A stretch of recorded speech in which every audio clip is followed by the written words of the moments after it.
mahkota, penghargaan untuk first runner up, mohon izin.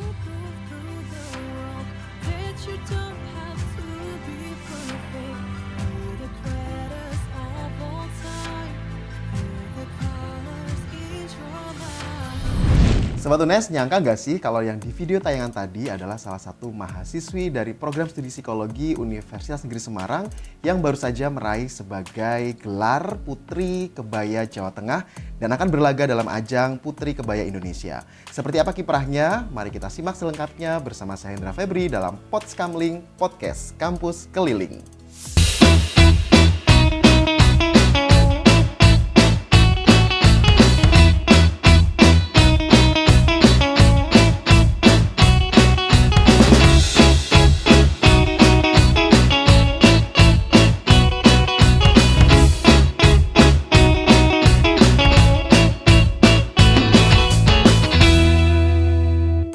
Oke Sobat UNES, seperti yang sudah dijanjikan tadi, kita akan berbincang lebih jauh lagi dengan Putri Kebaya Jawa Tengah yang berasal dari mahasiswi Universitas Negeri Semarang. Kita langsung saja sapa. Halo, selamat datang di Podskamling. Halo Kak, terima kasih banyak atas kesempatannya. Hari ini sehat ya?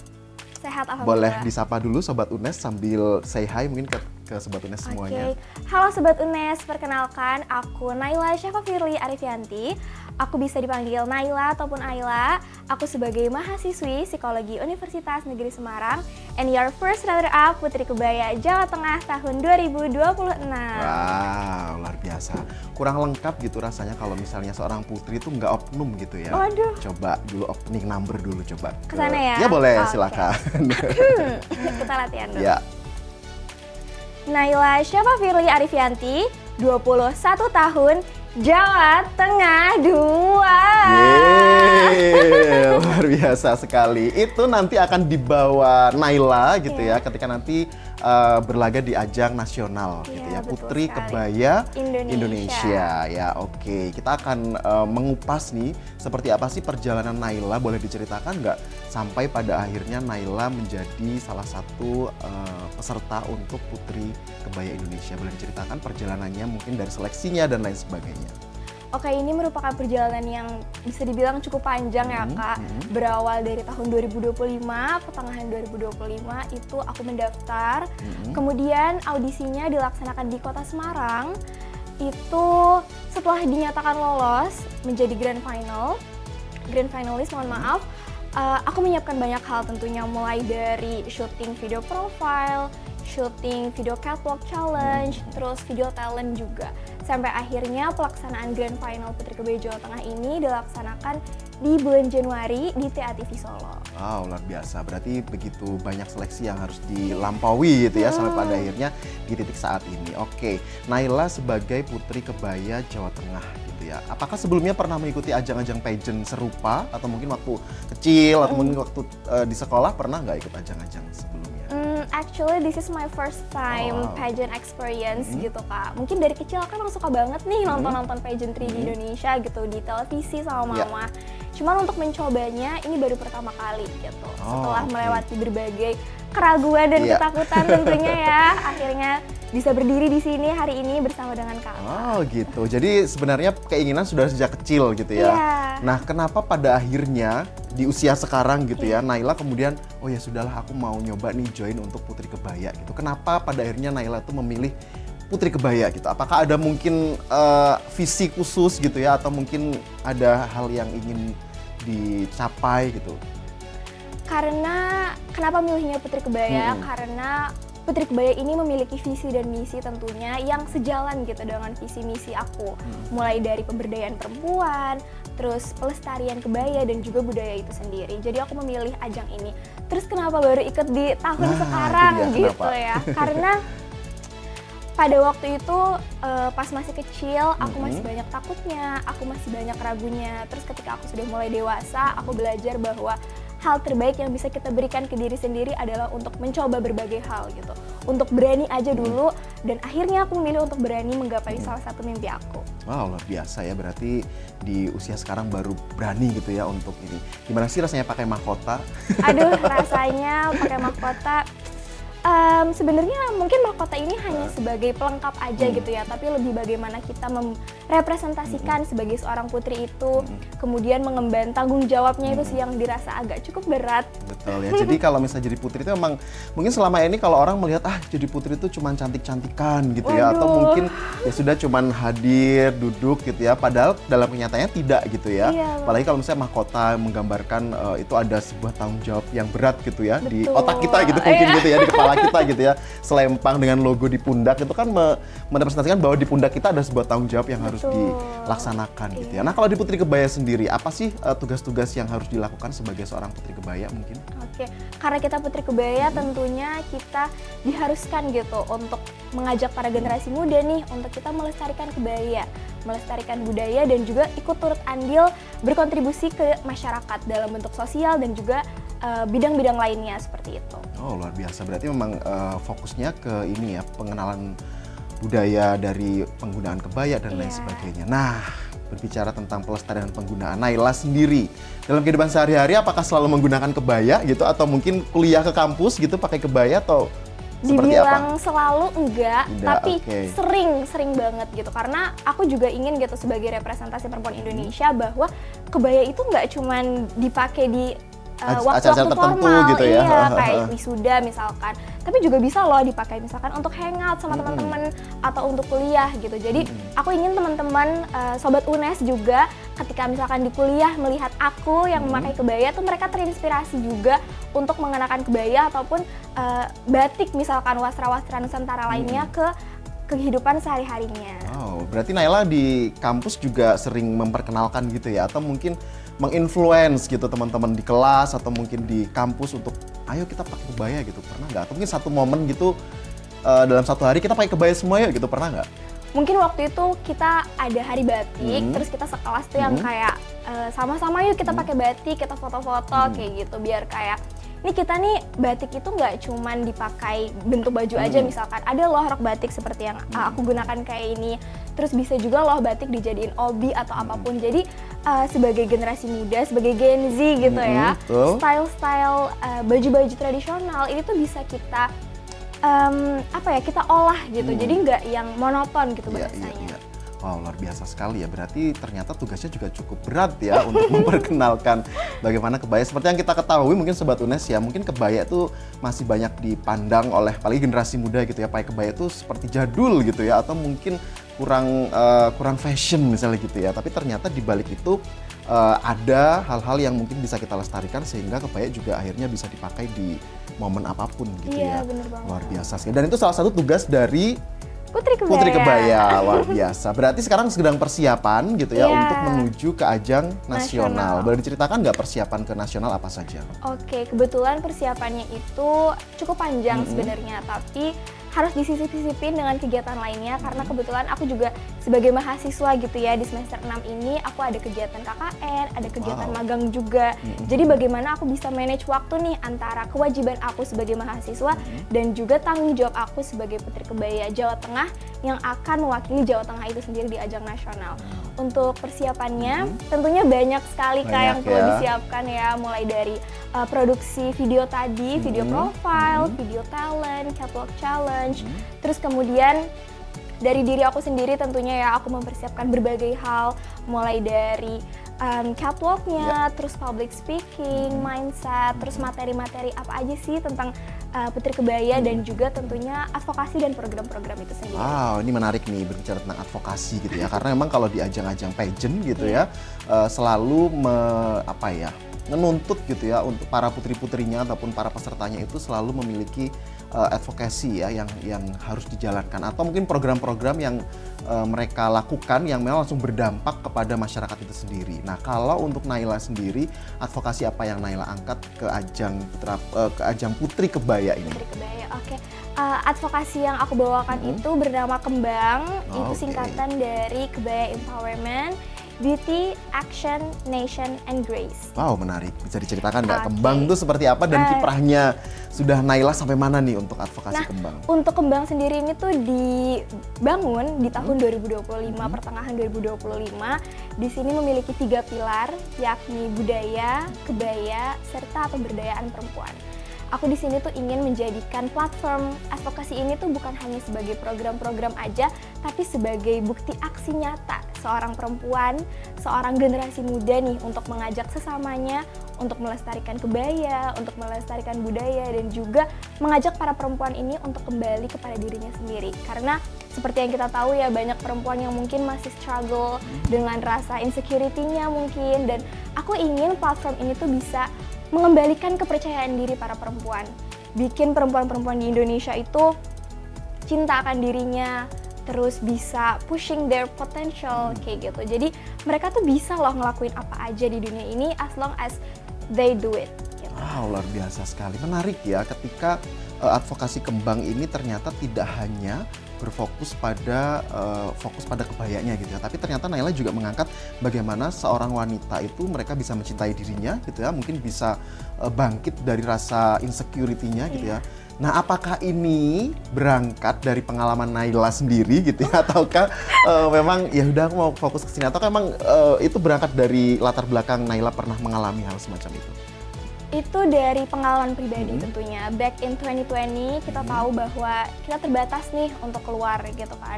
Jadi sarana prasarana kita tuh adanya di media sosial. Kita berinteraksi dengan banyak orang tuh di media sosial gitu. Dan tentunya tingkat media sosial yang penggunaannya semakin tinggi itu bikin banyak hal terjadi. Salah satunya hal-hal yang negatif seperti social comparison, terus yang kita tahu beauty standards itu makin agak kurang wajar gitu ya. Rasanya tuh kita sebagai perempuan, kita sebagai makhluk hidup tuh dituntut untuk sempurna gitu. Padahal kan nobody's perfect. Aku juga pernah mengalami insecurity itu sendiri dengan kondisi tubuh aku, dengan penampilan aku, dengan apa yang aku miliki. Dan di situ aku belajar bahwa ketika aku insecure, aku nggak bisa apa-apa. Gak ada hal yang bisa aku lakuin, aku cuman punya takut, aku cuman punya ragu. And from that, aku bener-bener belajar pelan-pelan untuk gimana caranya keluar dari zona tersebut. Dan hal pertama yang aku pelajari adalah I'm starting to loving myself. Aku belajar untuk memeluk semua hal yang ada di diri aku, mulai dari kelebihannya, kekurangannya, potensinya. Aku melihat kekurangan aku ini sebagai potensi untuk dikembangkan, dan melihat kelebihan aku adalah hal yang bisa terus aku majukan gitu. Dan dari situ akhirnya aku belajar, dan sampai sekarang aku tuh juga masih belajar Kak tentang mencintai diri sendiri itu seperti apa. Dan aku ingin teman-teman semua di Indonesia, para sobat UNES juga bisa ngerasain hal yang serupa seperti itu. Luar biasa, berarti advokasi ini tidak hanya dari hasil pemikiran tapi juga dari pengalaman Naila sendiri gitu ya. Iya benar. Luar biasa sekali, berarti ini ada gerakan Love Yourself yang Naila kampanyekan gitu ya. Nah, ini juga relate sekali mungkin dengan background pendidikan Naila gitu ya, sebagai seorang yang kuliah di jurusan psikologi gitu ya. Bagaimana sih pandangan Naila tentang seorang wanita yang harus mencintai dirinya itu seperti apa sih? Bisa diberikan gambaran nggak? Pada waktu itu tuh aku belum masuk psikologi Kak, jadi aku baru berdasarkan pengalaman pribadi aja gitu. Aku kampanyekan gerakan Love Yourself campaign ini kepada perempuan itu melewati small business aku. Jadi aku bikin small business itu jualan kayak skincare kit gitu. Dan di situ nggak cuma jual produk, tapi aku juga jual nilai. Aku mengkampanyekan Love Yourself campaign ini dalam bentuk kit. Jadi teman-teman perempuan yang beli itu dalamnya juga ada kayak afirmasi positif dan lain sebagainya. Terus ada grup juga di mana itu isinya reminder untuk mengajak para perempuan untuk yuk kita sama-sama merawat diri. Salah satunya kan dari skincare dan lain sebagainya seperti itu. Kemudian berangkat dari situ, akhirnya aku tahu bahwa ketika aku memutuskan untuk mencintai diri sendiri, I can be unstoppable. Ketika aku percaya dengan kemampuan diri aku tuh bisa ngelakuin apa aja. Di atas keraguan, di atas ketakutan, aku memilih untuk berani. Gitu. Dan dilihat dari psikologi juga sebenarnya kan kita juga ngebahas bahwa ketika individu itu berani, ketika individu itu memiliki resilience, courage, confidence, mereka tuh bisa loh melakukan hal-hal yang mungkin terlihat impossible and they can change it to possible things. Kayak gitu. Luar biasa sekali ya. Berarti Kembang ini bisa dikatakan advokasi yang cukup lengkap gitu ya. Tidak hanya melestarikan budaya yang dalam bentuk fisik gitu ya, tapi juga secara apa ya, ruhnya juga didedikasikan gitu ya melalui program-program itu tadi mencintai diri sendiri dan lain sebagainya gitu. Berarti kalau sudah berjalan kan Kembang ya? Membernya, maksudnya anggotanya umur berapa nih? Atau mungkin ada yang seusia Naila atau mungkin ada yang ibu-ibu rumah tangga gitu? Oke, jadi Kembang ini itu kebetulan untuk saat ini masih saya sendiri. Cuman dari berbagai program yang sudah dilaksanakan, itu sasarannya mulai dari anak-anak, remaja, dewasa hingga ibu-ibu. Gitu. Jadi berbagai program yang sudah dilaksanakan itu mencakup untuk perempuan dari berbagai generasi. Luar biasa. Ini saya baca ada salah satu program yaitu Puan Bercerita. Nah, bisa diceritakan nggak? Ini menarik sepertinya, Puan Bercerita sama ada Dongeng Budaya.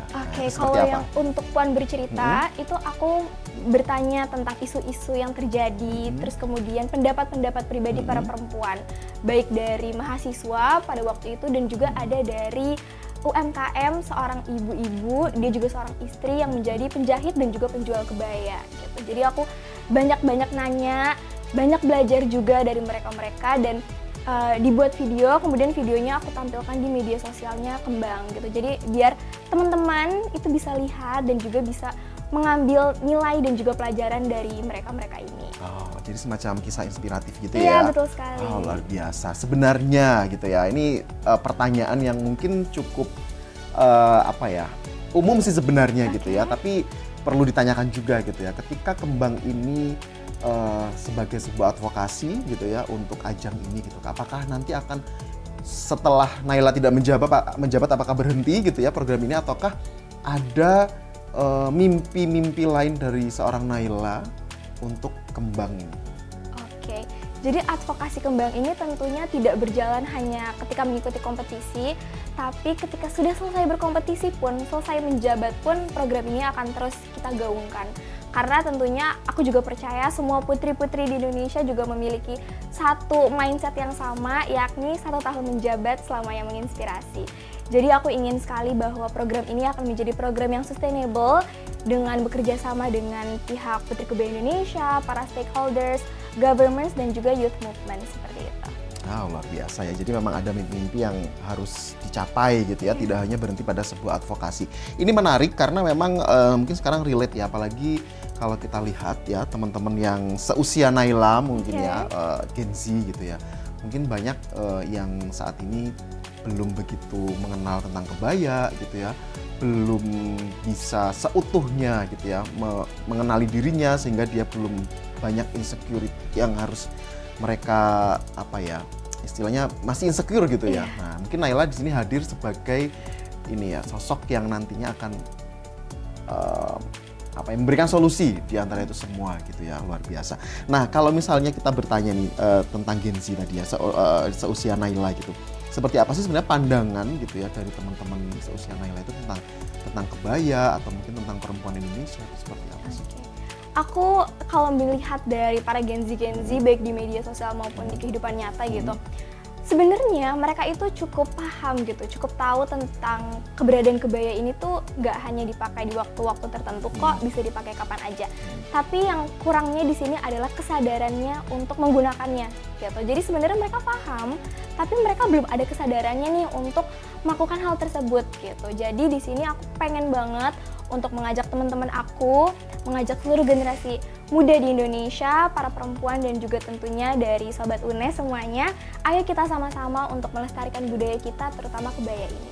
Luar biasa sekali ya. Ini kalau seorang Naila itu punya ini nggak sih? Punya sosok yang yang dicontoh gitu? Perempuan, ada nggak? Atau yang paling menginspirasi Naila itu siapa sih? Mungkin banyak ya sebenarnya, tapi kalau boleh pilih satu, itu ada di tahun 2020, ada Putri Indonesia kita, Putri Indonesia Pariwisata, Kak Jihan Almira Syedid. Itu aku melihat beliau itu orang yang bisa, apa ya bahasanya, melakukan banyak hal, mengejar banyak mimpinya. Dari seorang aktris, tiba-tiba jadi pageant, Jadi kayak itu kan dua hal yang dibilang berlawanan tidak, tapi cukup beda arah gitu. Betul. Jadi itu membuktikan bahwa kita sebagai perempuan itu tuh punya banyak sekali potensi untuk melakukan berbagai hal. Ketika kita berusaha, ketika kita mau, maka kita akan bisa mengambil dan juga meraih semua mimpi kita, seperti itu. Kemudian untuk Love Yourself Campaign itu juga sebenarnya salah satunya tuh terinspirasi dari advokasinya Kak Jihan juga, yang youth movements gitu, pokoknya salah satu movements di mana kita itu turun langsung ke masyarakat untuk memberikan bantuan sosial seperti bansos, kemudian pendidikan juga. Nah dari situ aku sangat terinspirasi untuk melakukan hal yang serupa. Luar biasa sekali ya. Jadi memang banyak hal sebenarnya yang bisa kita lakukan.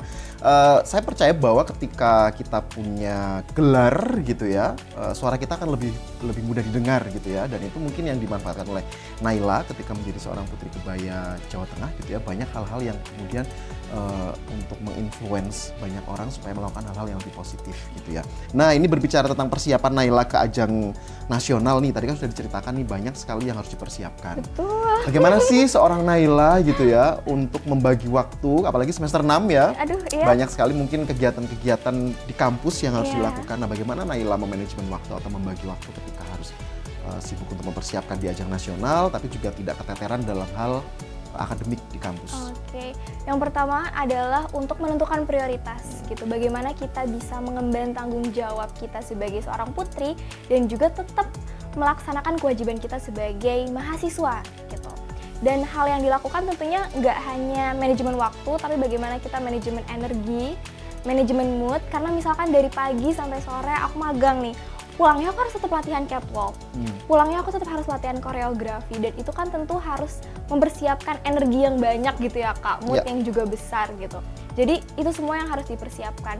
Aku menentukan prioritas terlebih dahulu, kemudian curi-curi waktu untuk istirahat bener. Pastinya, dan tetap menjaga kesehatan baik secara fisik maupun mental. Nah bener banget, karena emang menuju ke ajang seperti ini banyak sekali persiapannya ya. Sempet lecet-lecet nggak kakinya? Waduh, ini Karena kalau catwalk tuh kan pasti ini ya bikin lecet kaki gitu ya. Itu kalau latihannya berapa ada jadwalnya nggak? Misal seminggu berapa kali gitu, atau ya sudah curi-curi waktu ketika ada waktu luang gitu? Kebetulan sejauh ini karena aku kemarin-kemarin itu magang ya Kak, dari pagi sampai sore, jadi baru bisa latihan tuh mungkin sore ke malam kayak gitu. Jadi curi-curi waktu bahasanya ya. Bukan curi-curi pandang ya? Aduh, bukan. Kayak lagu kalau kayak gitu ya. Kita curi-curi waktu karena emang sepadet itu jadwalnya. Dan dibilang capek-capek, dibilang nangis-nangis, cuman balik lagi, aku saat ini tuh sedang berada di atas mimpi-mimpi aku, berada di atas doa-doa aku, dan tentunya aku harus selalu memberikan yang terbaik gitu. Karena perjalanan ini tentunya bukan untuk aku sendiri, tapi untuk teman-temanku, untuk keluargaku, dan juga untuk kampus kita tercinta. Wow, luar biasa sekali ya. Boleh tepuk tangan ya Sobat UNES semuanya ya. Oke, Naila, mungkin ini pertanyaan yang pengen aku tanyakan juga gitu ya. Karena dari kalau tadi Naila menjelaskan advokasi, kemudian ternyata kalau kita runut gitu ya, itu relate sekali dengan background pendidikan Naila di psikologi gitu ya. Seberapa banyak gitu ya keilmuan yang Naila dapatkan di kampus ya, yang kemudian Naila terapkan gitu ke advokasi atau di lingkungan masyarakat ketika Naila menjabat sebagai Putri Kebaya ini? Ilmu psikologi bisa dibilang mungkin ilmu cair kali ya Kak, karena apa yang kita pelajari itu dilihat dari bagaimana pembawaan kita. Dan selama aku belajar di UNES ini, di Prodi Psikologi, aku banyak banget ilmu dan juga wawasan yang mengubah karakter development aku. Aku menjadi lebih sabar, aku menjadi lebih berani, aku jadi lebih punya empati yang jauh lebih besar dibandingkan sebelumnya. Dan bekal ini tentunya yang aku bawa dan aku ingin berikan kepada masyarakat juga. Sebagai perempuan Indonesia, aku ingin berdampak dan juga berkontribusi melalui apa saja sih yang sudah aku pelajarin di kampus untuk kemudian aku bagikan kepada masyarakat. Salah satunya adalah di program Kembang itu Kak, ada program aku mengisi materi tentang kesehatan mental gitu kepada ibu-ibu PKK di salah satu desa di Jawa Tengah gitu. Aku memberikan materi tentang kesehatan mental seorang ibu tuh seperti apa sih, seorang istri, karena kan yang seperti kita tahu pasti menjadi peran ganda ibu dan istri itu adalah hal yang berat gitu. Sepertinya ya. Jadi di situ aku ingin memperhatikan gitu kesehatan mental para ibu-ibu di situ. Kemudian yang kedua, aku juga membuat acara webinar. Itu webinarnya tentang cara kita membangun relasi yang sehat di dunia digital. Dan di situ aku membangun koneksi antara budaya perempuan ayu berkebaya dan juga kesehatan mental itu. Jadi sebenarnya dunia psikologi, dunia apapun, latar belakang apapun, aku percaya itu tuh semua tuh pasti ada kaitannya dengan akar kita, yakni Indonesia. Luar biasa. Jadi buat Sobat UNES yang pengen kuliah di jurusan psikologi ya, boleh memilih program studi psikologi Fakultas Ilmu Pendidikan dan Psikologi Universitas Negeri Semarang ya. Nanti boleh kuliah di sana nih. Nanti ketemu sama Naila nggak ya? Boleh sharing-sharing nanti ya. Oke, menarik sekali obrolan kita hari ini Sobat UNES. Tentunya ini sebuah prestasi yang membanggakan juga ya untuk Universitas Negeri Semarang karena Naila nanti akan berlaga gitu ya di kompetisi nasional. Finalnya tanggal 4 Juli tahun 2026. 4 Juli 2026 di Daerah Istimewa Yogyakarta. Di Yogyakarta ya. Nanti Naila akan berkompetisi dengan peserta lain ya dari seluruh Indonesia ya. Ada berapa peserta untuk yang di nasional nanti? Kurang lebih ada 70 peserta dari kategori cilik sampai dengan dewasa seluruh Indonesia. Wow, luar biasa sekali. Kita doakan ya mudah-mudahan bisa meraih prestasi yang membanggakan. Tapi di balik itu yang jelas Naila sudah melakukan hal yang terbaik ya dengan advokasinya yang memang bisa langsung menyentuh ke masyarakat gitu ya. Oke, semoga sukses Naila untuk ajangnya ya. Kita doakan bersama bisa dapat yang terbaik ya apapun itu nanti karena kita selalu percaya kalau ikut ajang seperti ini keberuntungan dan takdir Tuhan itu adalah yang paling menentukan ya. Betul sekali. Baik, ada pesan-pesan untuk Sobat UNES ya yang mungkin saat ini masih merasa seperti Naila di tahun-tahun sebelumnya masih insecure, mungkin masih belum berani untuk menentukan jalan gitu ya. Ada pesan-pesan khusus nggak untuk Sobat UNES? Oke. Halo Sobat UNES semuanya, aku di sini berbicara bukan sebagai seseorang yang menyandang gelar, tapi aku berbicara sebagai seorang perempuan yang juga memiliki 1000 dreams, 1000 hopes, dan aku ingin sekali Sobat UNES semuanya memiliki hal yang sama. Dan pertama yang harus diperhatikan adalah choosing yourself, cintai diri kalian, cari potensinya, peluk semua kelebihan dan keunikan serta kelemahan yang kalian miliki untuk kemudian kalian bisa embracing yourself and reach dreams kalian. Wow, luar biasa sekali ya, sangat menginspirasi sekali ya. Mudah-mudahan pesan yang tadi bisa langsung sampai ke Sobat UNES yang mungkin masih insecure, kemudian bisa mendobrak gitu ya, bisa melakukan hal-hal yang lebih baik lagi dan bisa meraih mimpi-mimpinya. Sekali lagi terima kasih Naila sudah hadir di Studio UNES TV, sukses selalu dan mudah-mudahan berjalan dengan lancar finalnya dan mendapatkan hasil yang terbaik ya.